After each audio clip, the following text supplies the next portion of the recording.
E aí galera do mundo dos vasos, estamos de volta aí para apresentar para vocês mais um vaso, né? Esse vaso aqui já é um vaso bacia, né? Um bacia para Rosa do Deserto. É um vaso grande, é um vaso de 45 de boca, entendeu? Acho que é 47 de boca, se não me engano, eu esqueci. E ele tem pezinho, né? Para poder escoar bem, né? A água sair da planta, né? Então é um vaso legal, um vaso desenhado bem cheio de voltinha, um vaso bonito isso aqui, foi pintado, tá? Então vocês viram, ó, foi feito na mesa giratória, né? Que é o sistema mais fácil para fazer vaso, né?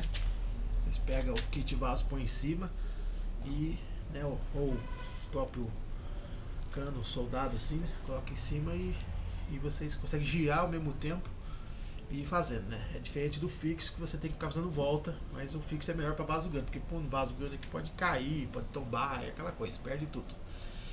Então vou apresentar para vocês, tá? Então segue aí no vídeo aí, pra vocês verem esse novo vaso aqui, ó. Pra vocês verem como é que ele vai ficar, tá? Porque ele já tá aqui, né? Ele tá pronto, mas vocês vão ver como é que ele foi feito.